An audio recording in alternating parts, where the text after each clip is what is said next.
Welcome to the Wounds of the Faithful podcast, brought to you by DSW Ministries. Your host is singer, songwriter, speaker, and domestic violence advocate Diana Winkler.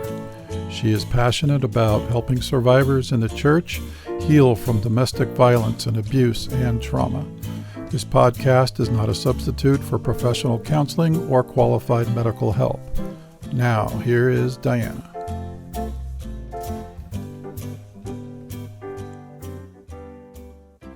Well, hello again.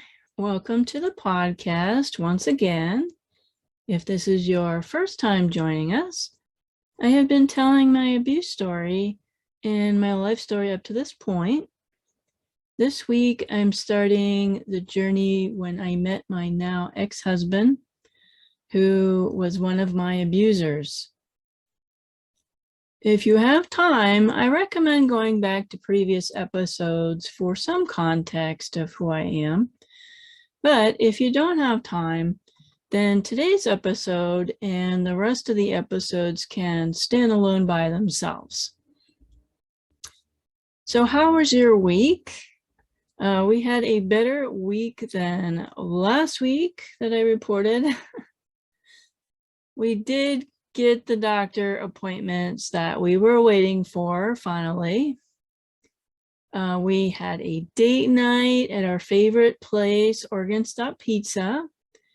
That's really cool to go to. The organists play on this restored Wurlitzer organ. It's really beautiful. The whole room has instruments all around it and like crazy sound effects to go with it, bubbles and puppets, and it's super fun. So I usually request either Bach fugue in D minor or the Rocky theme. Brian usually picks something like Pink Floyd or some 40s classic, but anyway, we take advantage of the date nights that we can get.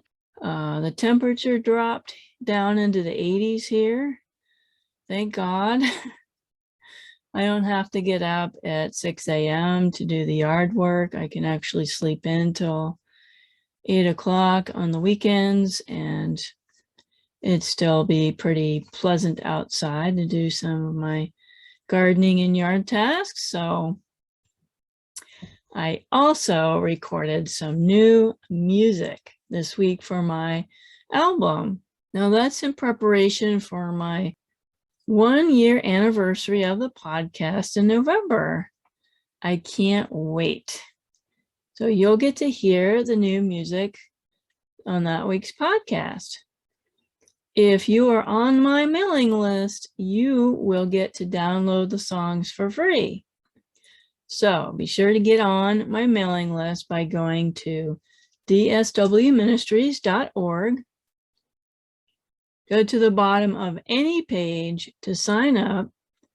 You'll get a free list of my hand-picked best resources for abuse survivors. And I always like to say that if you know me, you know that I don't send out a lot of emails. So I'm not going to be flooding your inbox with a bunch of stuff. I would like to give a shout out for MJan1, who became a follower recently. Thank you so much for following the podcast. So let's get into the story. I've got a lot to cover. I'll be talking about my dating my ex-husband. But I want to do a brief summary of last week if you were not here.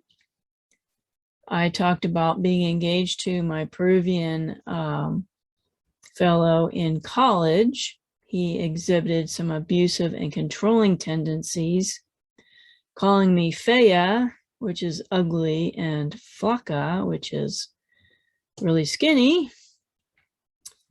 And we wound up giving in to our raging hormones one night. Even though we were in love and about to get married, I regretted that we had sex beforehand. And our engagement ended after realizing that our callings were not aligned. But the takeaway from that episode was, yes, we want to follow the Lord's plan for our lives. He knows what's best for us. We should wait till we get married. But I wanted to tell you, don't beat yourself up. Some of you have had the toxic purity culture shoved down your throats, and you were not given any grace or mercy if you had premarital sex, especially if you got pregnant.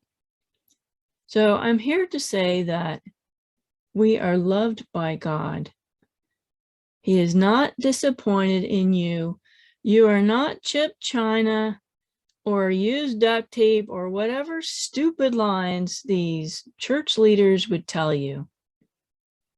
You are a child of God, even when we fall off the path that God has for us at the time.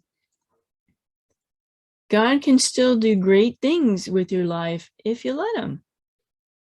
We can find forgiveness and mercy because he is the God of second chances.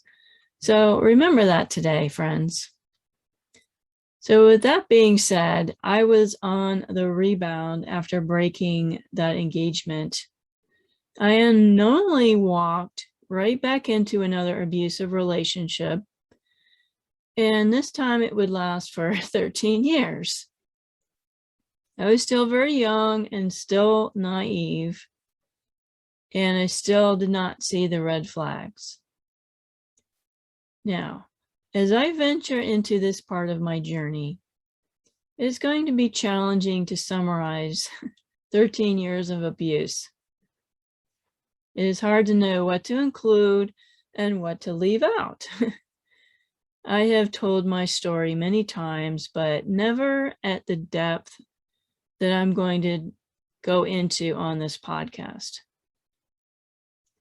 I will save some things for my private group, and I promise to avoid the graphic stuff as much as I can to keep it family friendly here. Even up till now in the stories, I have had to leave a lot of stuff out because, I want to keep it relevant to my abuse story, just give you enough information so that you have the context, you know a little bit about me. Now, if you're asking why I am sharing my story now, I will say that for many years, I was afraid of telling anybody my story. It is hard to be vulnerable and share your soul.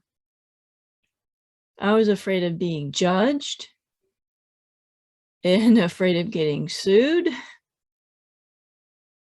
When I started to hear other survivors' stories on other podcasts, I realized that if they were brave enough to tell their story in public, then I could summon the courage to tell mine.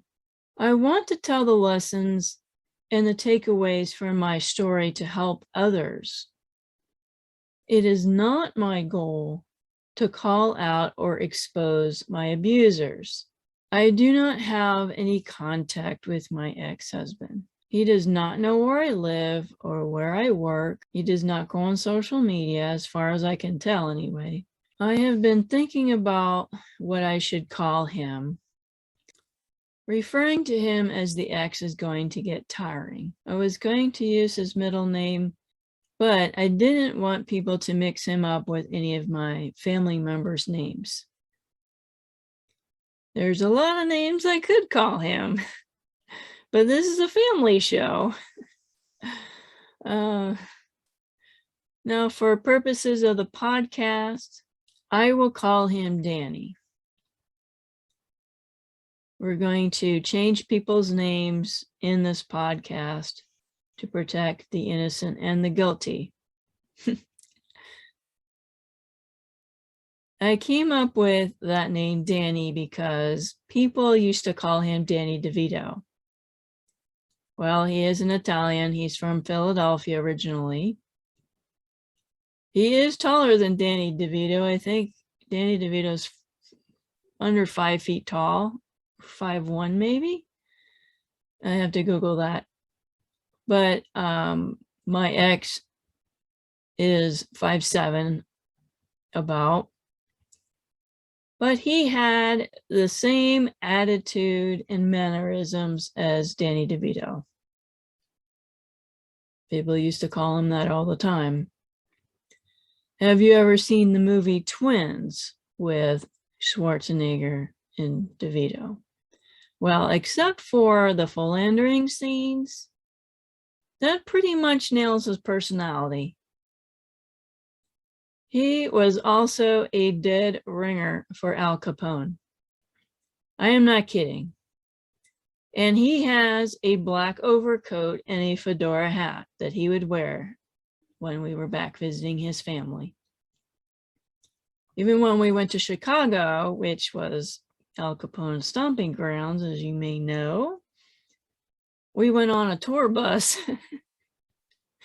to tour the city, and they all started calling him Big Al when he got onto the bus.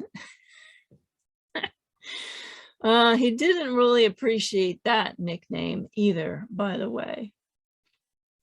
But I think we got free tickets because of his likeness. Chicago's a neat town, by the way, if you've never been there. So I'd like to point out that even though I will be honest and transparent with you with what went on during our marriage, I don't wish him any ill harm. I don't hate him. I have forgiven him a long time ago. But I'm still not going to be silent about my story and the painful lessons that I learned. So now that we have set the scene, let's dive into the story. I went to my home church, Pastor Scott's, for fall break, and I always sang a solo during the services. After church, I was talking to Pastor Scott in the foyer. I actually would always bring the pastor homemade chocolate chip cookies, and I personally baked for him. Danny all of a sudden butted into our conversation and asked to be introduced to me. Danny then said he liked my song that I sang and that I had a great voice. He said, you should record an album with that voice. I was definitely flattered. In those days, you had to get a record label or know someone at a studio to get an album recorded. You couldn't just go to the store and buy recording equipment like you can today. So he told me that he was a record producer and did sound for a bunch of local bands and some well-known bands. After Sunday school, he said something about going on a date. I think I kind of blew him off at first, not getting good chemistry from him. I told him that I was in college and I was only home for the weekend. Now, I had this car that I finally purchased a few months back, but the radiator leaked and the brakes needed work. He said that he was an ASE certified master car technician, and he offered to look at my car. He said that it needs some serious repair. So he offered to come down to school and fix it for me. He also claimed to be a great cook, taught by his Italian mother, with a secret family recipe for spaghetti sauce. He offered to cook me dinner too, so I did need the car fixed, and I loved Italian food, so I gave him my phone number to call me later that week. I was now living with my roommates, a married couple that I rented a room from. working at the dry cleaners down the street. Danny was going to visit the following weekend and use my roommate's kitchen to cook. I wasn't really sure about him, to be honest, and probably shouldn't have accepted a date from him.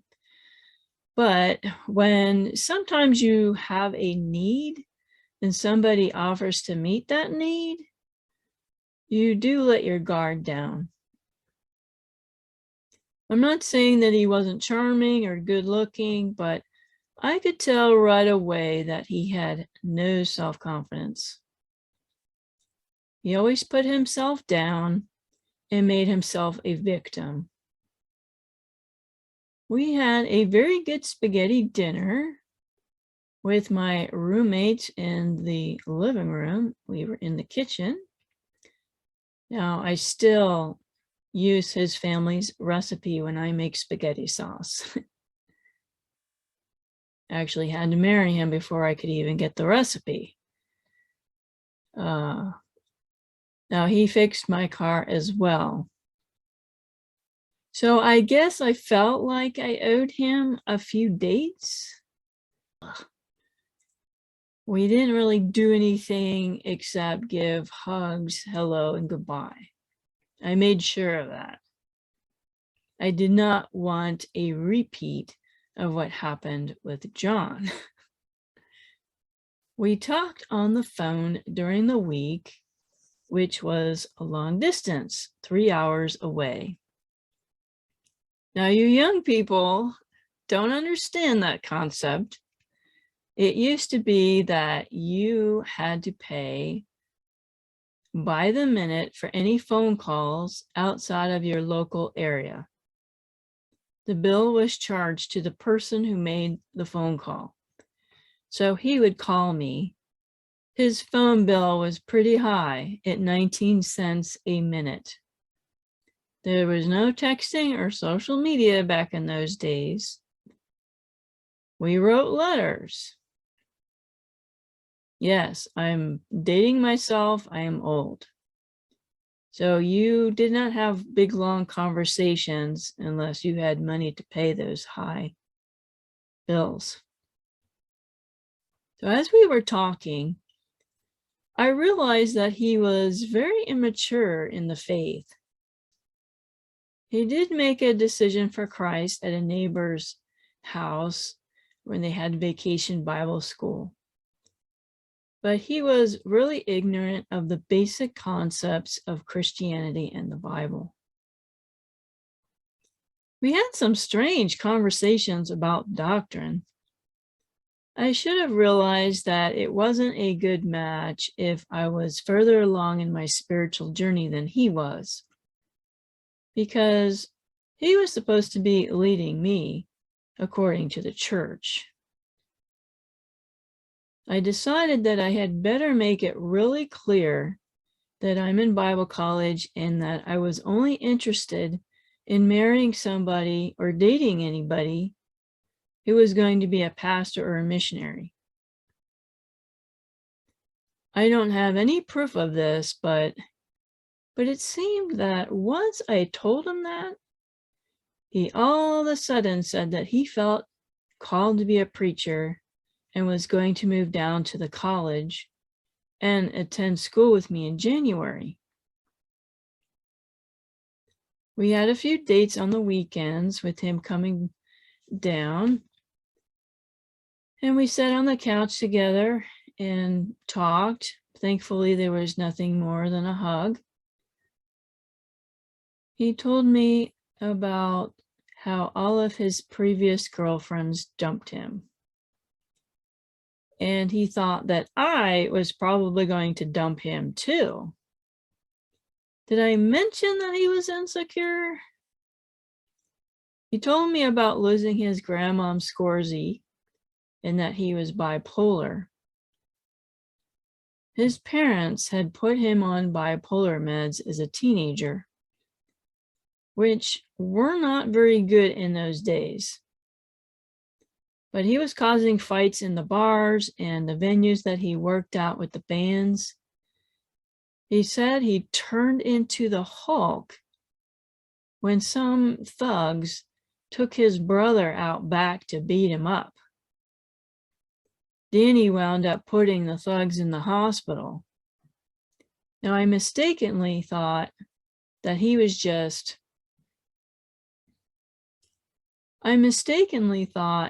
just had an Italian temper, you know? Danny refused to take the bipolar meds, flushing them down the toilet, because he said it made him feel like a zombie. I get that. Some of the old medications do. But the problem was what he said next. He said that the Holy Spirit has cured him of both. He said that the Holy Spirit has cured him of bipolar.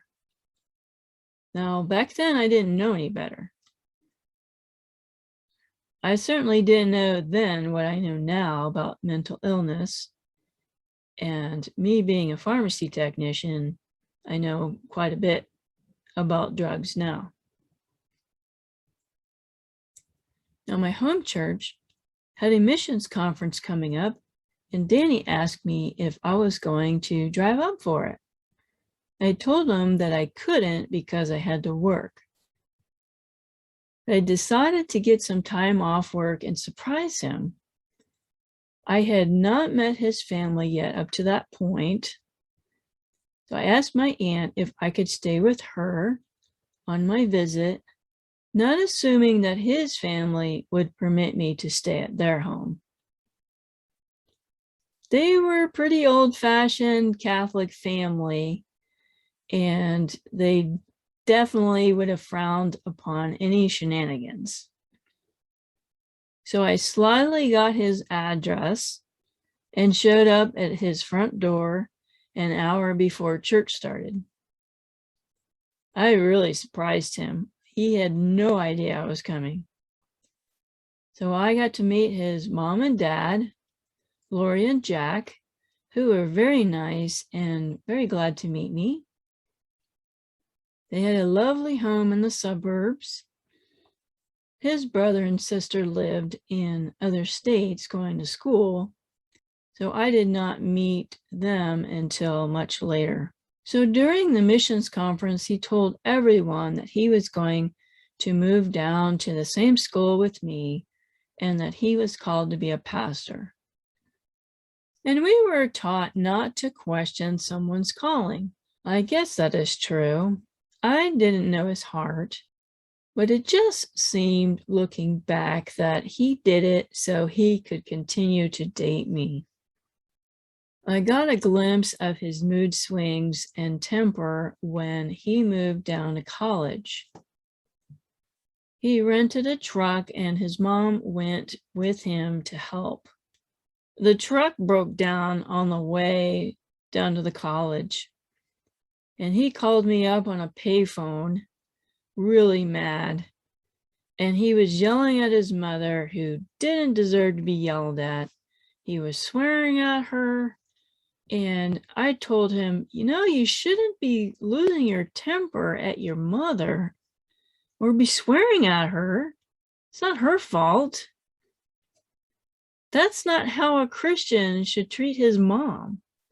Well, he got even more angry with me and told me, you know, Donnie, your timing really sucks. I don't want you to quote Bible verses at me or tell me what to do. Well, he managed to get moved into his apartment. He enrolled in school and started the new semester with me. He was doing sound for the church, slide presentations for missionaries, and producing musicians' albums. I will be talking more about that later. He also got a job at Tandy Corporation. You may recognize that name as Radio Shack. So Tandy Corporation had a part of their business where you could take your broken equipment and you could get it fixed. So that's what he was doing, because he was very good at electronics. When he was a kid, if you remember those erector set kits that you would get, you'd make a robot or something, or make a truck, or he would put the most difficult set together when he was 9 years old. So he's very intelligent,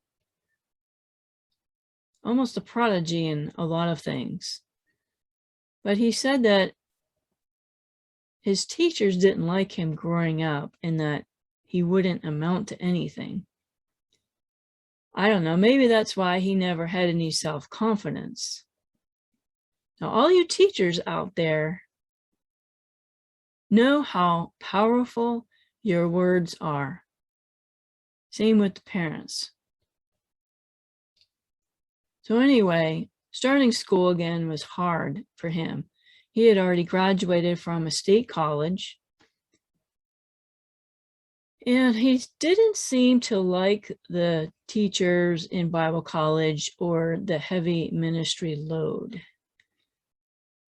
He helped out in the bus ministry with me on Sharon's route.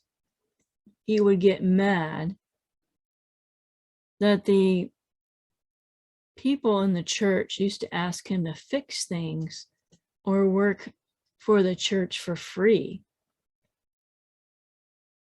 I don't blame him. You should get paid if you do something, unless you volunteer that you are doing something at no charge. He was now a preacher boy and was expected to comply with the dress code, which was a suit and tie, and do the labs that I talked about in the last episode. Now, he erroneously thought that he should be preaching in the adult services instead of preaching to the kids or the nursing home ministry. He was too good for that. He didn't want to put the work in, but he wanted all the glory. Okay, that is a sign of a narcissist, for those of you that didn't catch that. He really craved attention and validation. Maybe again that was from, grade school, but he came from a good, loving family. He's the middle child, but he was just as smart, or even smarter than his siblings. As far as I know, he did not come from an abusive family. So we went to his parents' house on the weekends to visit when we could. I would get to meet the rest of the family before things got really serious. Let me set the scene for you, what kind of family that he had. My father-in-law's father, Ponty, came over on the boat from Italy. He had $7 and a blanket and didn't speak English. He was 14 years old. He learned English and learned the trade of mattress making. Ponty then married Grandmom Fanny. They had 3 boys. 2 of them were twins, one of which was my father-in-law. Now, back in the 20s, Italian immigrants and Irish immigrants were hated in those days. Now, my mother-in-law's parents were born here, but great-grandparents came from Italy. Grandmom Scorzi had 9 children. They lived above their butcher shop with 1 bathroom and 3 bedrooms. Grandmom was a 5'11" terror who used to chase the mafia away with butcher knives when they came around asking for protection money. Having a butcher shop during the Depression meant that you were wealthy. You had meat on the table. Grandmom used to give away meat to poor families. And she passed away before I ever even came into the family.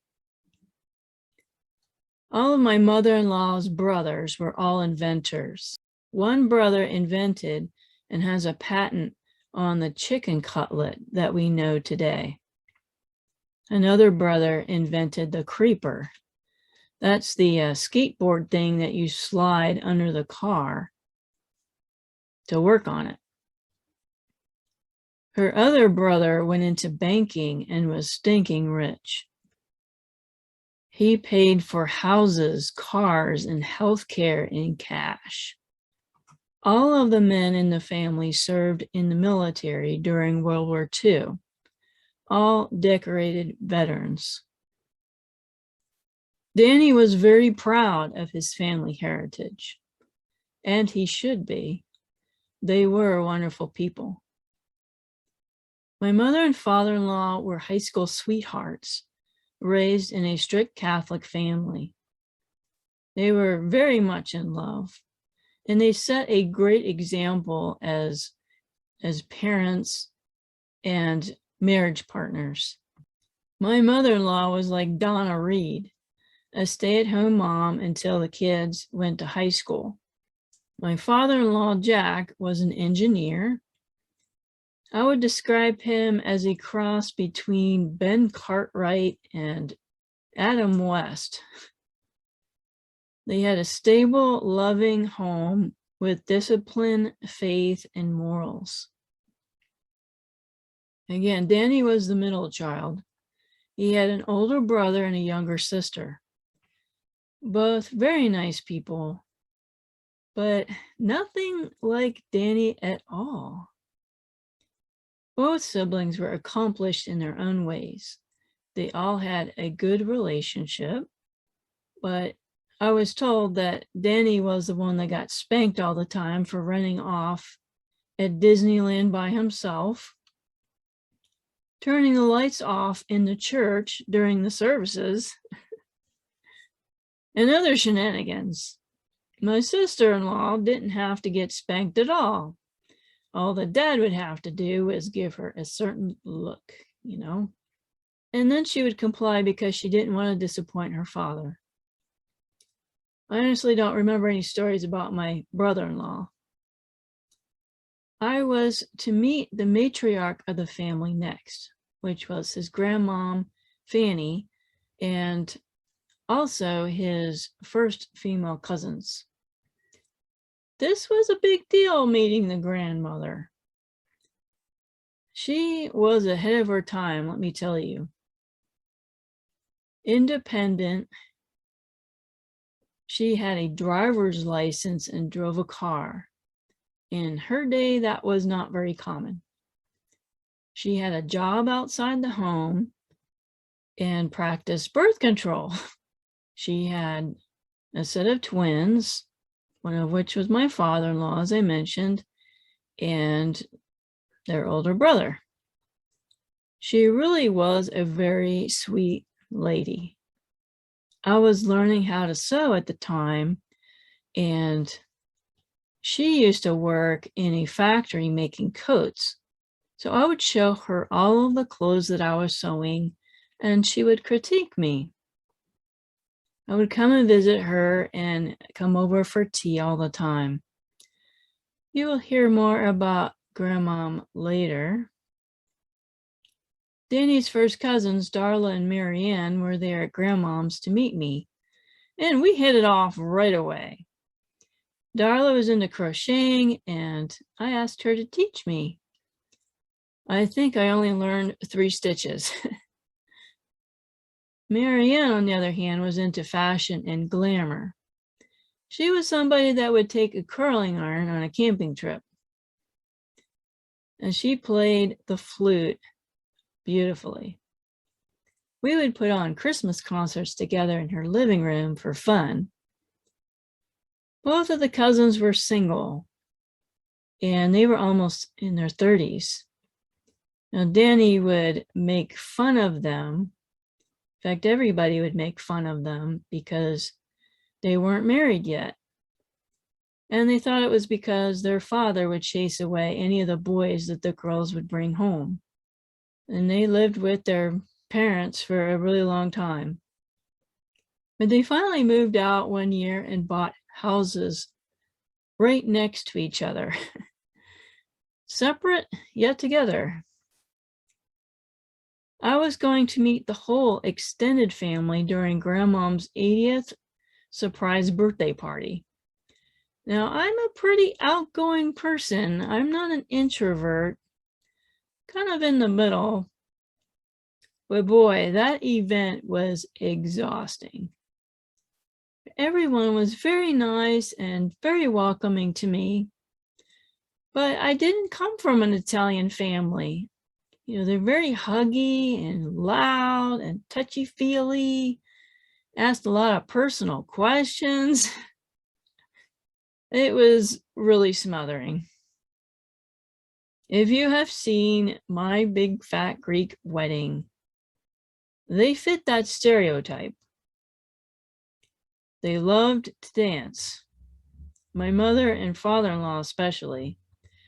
They were ballroom dancers, and so was Dad's older brother, Luke, and his wife. My father-in-law's twin, Terry, died before I ever came into the family. He didn't take care of himself health-wise, unlike my father-in-law, and Uncle Terry died of a heart attack early in life. So I always point that example out that, you know, diet and exercise and lifestyle definitely can make a difference. Now, Uncle Mike was one of Grandmom's brothers. He never married because he was severely injured while fighting on Normandy Beach during World War II. He was always in and out of the hospital. He was probably the closest thing that I had to a grandfather. He bought the nieces and nephews books for school and money for their birthdays and graduations. I was really close with Uncle Mike. He lived in the Korean neighborhood in his late parents' house. The neighborhood loved him, but he was as colorblind to race as could be. You know what he used to tell me? He said, you know, I have seen too much racism and hate during the war. And Grandmom had other siblings that lived close by, but I was not as close to them as I was to Uncle Mike. So Danny's brother, Jack Jr., I would describe as an Italian version of Frasier. He had this preppy apartment. He was a really good dresser. The apartment was spotless and decorated in a minimalistic fashion, you know, the clean lines, kind of Copenhagen-like. He was an engineer, kind of like his dad. I always liked him, and he was kind to me. Danny's sister Flora was in the tech industry. She always had this big smile. Was into hiking and nature. Both siblings were laid back and easygoing. Smart, funny. But comparing those two to Danny, you would think that my ex was adopted. He was different than his parents, too. His parents were loving, moralistic, hospitable people. And Dad was so good with finances. Growing up, they never had a new car. You know, they always had these clunker cars growing up. And Dad didn't get a new car until he retired. I think he got this Crown Victoria, a living room sofa on wheels. He was the kind of person that paid off the mortgage in 5 years because of his thrift. So there was discipline and logical consequences in the home. They had fun family vacations, going camping, going to amusement parks. All three of the kids went to college. So my ex had grown up in a good family. So at this point, you're thinking, why are you telling me about your in-laws? Who cares? I'm telling you about his family because he did not come from a broken home. He did not come from an abusive home. He did not come from a divorced family. I'm pointing out here that abusive people can come from good families. So for many years, I never understood that. And it's probably why I didn't see the red flags, because I saw his family. When you get married, you marry the family, right? And my ex doesn't believe me when I say I loved his family. You know, they had their idiosyncrasies for sure. They weren't perfect, but I came from a broken home with divorced parents. And my in-laws always thought that I was from the other side of the tracks. One of Danny's uncles, Uncle Fonzie, he was the rich one that could buy a house with cash. One day he called me a mongrel because I wasn't a full-blooded Italian. So you will hear a little more about my in-laws as we get to other parts of my story later on. So back to Danny and our dating relationship.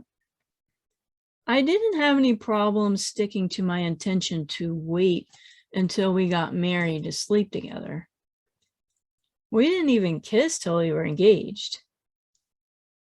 But the strange thing was that he was in a car accident once, and he lost feeling temporarily in his legs for a while. The spinal fluid had separated or something.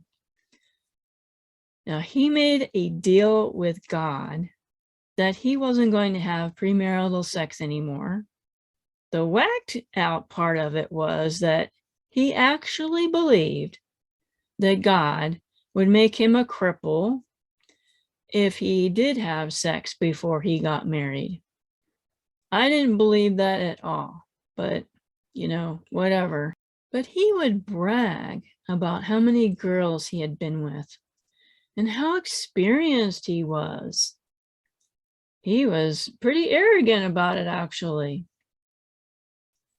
His brother would give him sex tips on his dates, you know. So even though he and I never had sex before we got married, he would say to me, "I know your body better than you do." Excuse me?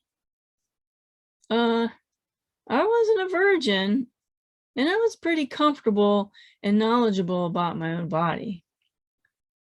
I just didn't go around bragging about it. And he was setting himself up by over-promising what he couldn't deliver. More about that later. But again, these are red flags for a narcissist. One big blow up we had was right before our engagement. I think the day before, in fact.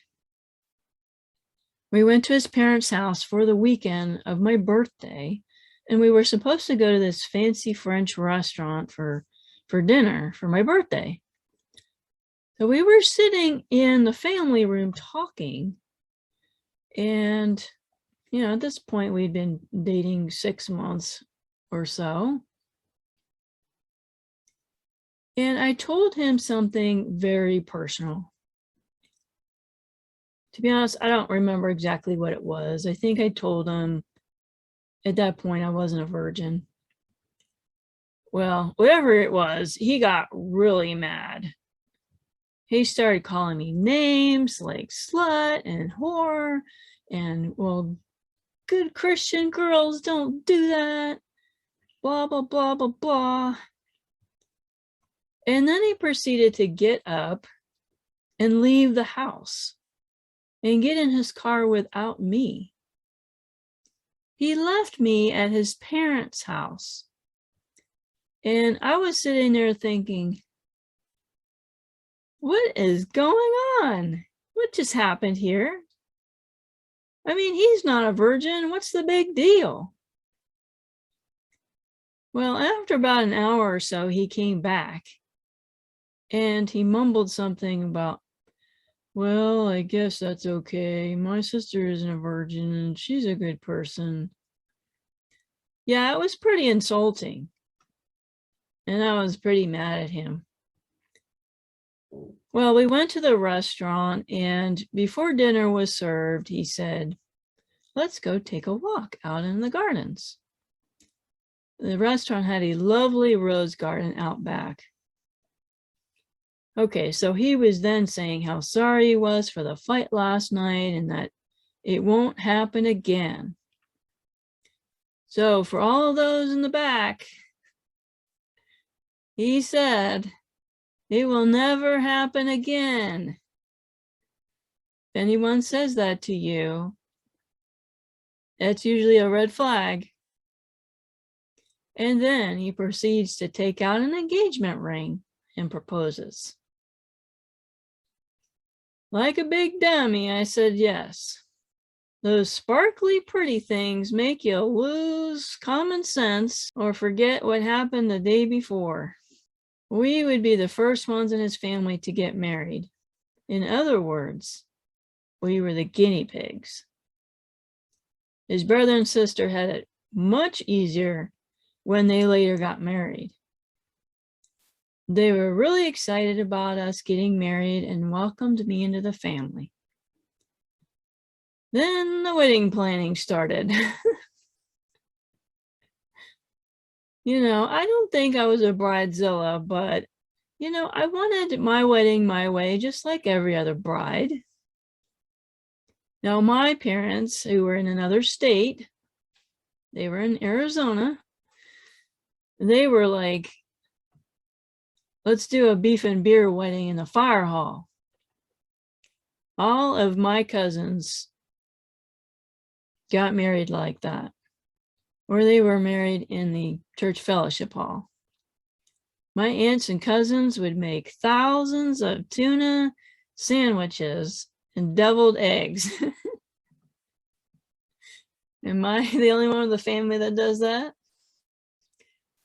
Well, my mother-in-law was like, that's not good enough for my family. My son's not having a reception in a fire hall or the American Legion. Well, my parents were like, well, we can't afford our fancy reception hall. So here's what my in-laws did. They said, we will pay for the reception. And that was $15,000 for that reception. And that was really kind. But when your in-laws are paying for the reception, then they had control over the guest list. Yeah. So they told me that I could only invite my first cousins in my immediate family. They, on the other hand, invited their dentist, their co-workers, my brother-in-law's friends, for crying out loud. I was like, well, that's not fair. I mean, I couldn't invite certain family members because they didn't fit their idea of a close family member. I offended quite a few of my family. Then there was a big to-do about the alcohol and the dancing at the reception. Of course, Pastor Scott was officiating our wedding. It was going to be at our home church. So the pastor made it very clear that there wasn't going to be any dancing or alcohol at the wedding reception, or he would not have married us. I told him, well, my Italian in-laws are paying for it. Italians drink and Italians dance a lot. So I had to tell my mother-in-law the news, and Danny's parents were really offended. His mom was like, What does he think we are, drunks? We're classy people. There won't be any bumping and grinding or twerking going on. I don't think they use the word twerking because I don't even think twerking even existed. I said, well, we can elope if you're not going to respect our wishes. And Danny was mad at me for even caving in to the church. And he's like, don't give my parents a hard time. So his parents agreed not to have alcohol or dancing at the reception. They decided to have a party at their house after we left for our honeymoon with everything they wanted. Danny and I paid for the dress and the honeymoon. And we were getting married between semesters at school, so we could only take like maybe a long weekend off. And just so you know, girls, my dress was a cathedral length train, a sweetheart neckline, and big puffy sleeves. It was a magnificent dress, I'll have to say. And brides usually have a photo session with the photographer before the wedding day for portraits or cameos. And Danny, for some reason, was really against it, stating it was really vain for me to get bridal portraits. I mean, I never heard of such a thing. He wanted my smile to be from him on our wedding day. Well, I didn't understand that at all, but he put his foot down. And again, now I'm looking back, and that's part of the narcissistic personality that he had. He wasn't the bride and he wasn't getting all the attention. Oh, we have to talk about the birth control incident. That was an unforgettable memory. Danny said that he didn't want to have kids right away since we were in school and we were working. And I was fine with that. So I went to the doctor and I got on the birth control pill. And the doctor said, okay, it takes 1 month for the pill to work and I would be ready by the time our wedding came. Great. Well, somehow Danny's mom found out that I was going on the pill. And she told Danny that the pill wouldn't be ready by the wedding. It wouldn't work in time. And that I would get pregnant. You better wear a condom. And of course, Danny was like, well, I don't like condoms.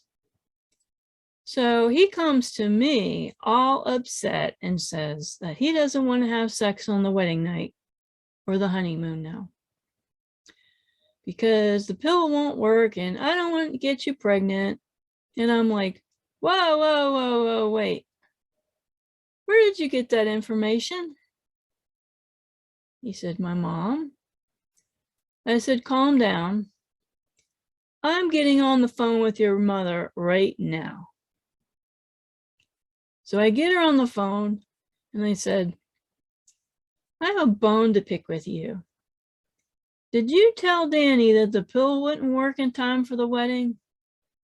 She said, yes. I said, did you get information from a medical doctor? And she said, no, one of my friends said so. So I said, well, thanks for getting your son upset for no reason at all. Now he doesn't want to have sex with me on my wedding night, and you need to stop butting your nose into my business. I got my information from a medical doctor. And I hung up the phone. Yeah, I'd like to say that that was the last argument I had with my mother-in-law, but it wasn't. If you have a mother-in-law, you've probably had some of the same kind of experiences with boundaries. But Danny was mad at me for putting his mother in her place, stating that I was being disrespectful. I said, she's giving out incorrect medical information. I've waited all this time to have sex, and that's what we're going to do. So every bride usually gets a bridal shower. My in-laws surprised me with all the ladies on their side of the family. My family wasn't invited at all. So I was taken off guard with the surprise.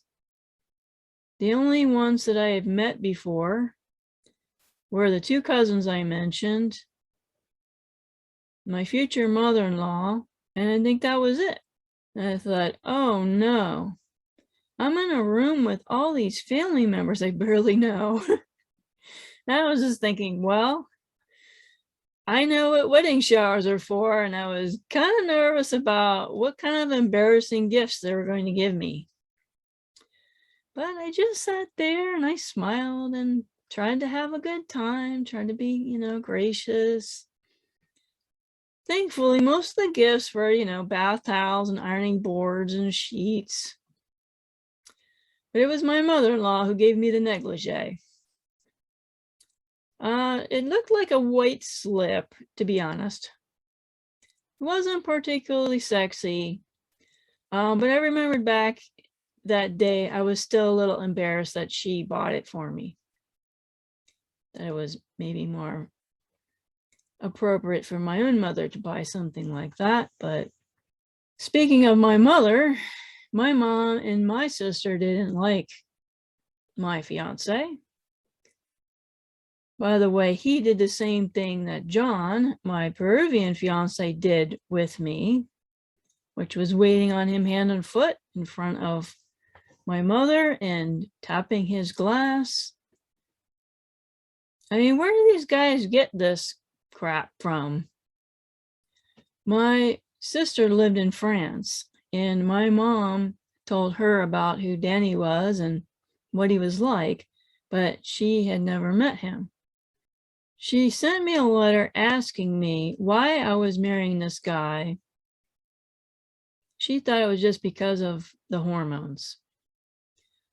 Why don't I just sleep with him and get it over with? Why do you have to marry this jerk? Apparently word got around. Well, she said that she was going to send me a blindfold for the wedding night. Well, that was pretty insulting if you're looking back on that. But that was my family's way of trying to protect me. Red flags, red flags. We don't like him. There's something off about this guy. I didn't listen. Well, Danny found the letter and read it, which was not good. He was so angry about what she said that he told me I was not allowed to talk to her or see her anymore. He would not let me go to France to visit her for this reason. It would be 7 years before I would see my sister again. So during our engagement, Danny was really stressed out and went zooming around in the car. Now, he had quit smoking years ago, but he went and bought a pack of cigarettes and smoked a pack of cigarettes without telling me. Now, before the wedding, I stayed with a couple of friends, a married couple. The husband was Ron, who was one of the guys that went with us on the mission trip to Canada. I found out really fast that Ron was an abusive man. I was upstairs and he and his wife were downstairs. He was yelling at her and throwing stuff. I was really glad that I only stayed there for 2 days before the wedding. And let me mention the premarital counseling. Premarital counseling that we were required to go through was not adequate from what I remember. It did not prepare me for the life-changing event that was about to happen. I remember that Danny did not want to do the reading and exercises each week. That would be a pattern that would show up in the future.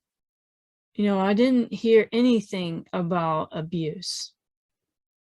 Just about, the typical roles in marriage. I don't remember a whole lot, to be honest, from that counseling, except a few things. Danny was complaining that there were too many Bible verses being quoted at him. And the strange part I remember was the sex talk. Well, the counselors were a husband and wife team who were on staff with the church. They were very nice people, had a great marriage and wonderful kids. But all I remember about the wife, Margaret, was her mentioning her and Dave's frequency and making time for each other. And Danny said he already knew about sex and didn't need any instruction. Danny strangely brought up that he didn't want to have sex during my period because it was forbidden in the Old Testament. What a bizarre thing to say. And that was all. I think a lot of couples that go through premarital counseling, if at all, don't receive adequate preparation. And I think that's part of the problem of our broken marriages these days. So, the red flags were very subtle, as I've been pointing them out here and there. But they were there. I did have an uneasy feeling that I wasn't sure about him. I did think about calling off the engagement, but then I thought, things will get better after the wedding. He's just stressed out. I made excuses for his behavior. I did not recognize an abusive man because I thought abusers hit people. Abusers come from, alcoholic families or people on the other side of the tracks, which now we know that is not the case. But his family paid $15,000 for this wedding. Everything was reserved. All these people were coming. My name was on all the tea towels. And it is really difficult to bring everything to a screeching halt at the last minute. You've probably seen people being left at the altar. Everybody judges them, but there's a reason why they left the person at the altar. Maybe you're doing the person left behind a favor. Maybe the person who left really was dodging a bullet. So, I didn't do that. I did not leave him at the altar, obviously, but I probably should have called off the engagement. Why did I still marry him? Sometimes I think I felt sorry for him, or that I was attracted to the idea of marriage, or, I wanted to get a husband so I could be a missionary's wife. Maybe I wanted a fancy wedding deep down inside. Maybe I was enticed with the prospect of recording a music album. Maybe all of those things. So I gave you a lot to think about this week. Next week, we will get into the wedding and the tumultuous first year of our marriage. So I hope that you've learned some things today, some food for thought. Thanks so much for listening to my story. And I hope to see you next week on the podcast. So until then, God bless you. Thank you for listening to the Wounds of the Faithful podcast. If this episode has been helpful to you, please hit the subscribe button and tell a friend. You can connect with us at dswministries.org, where you'll find our blog along with our Facebook, Twitter, and our YouTube channel links. Hope to see you next week.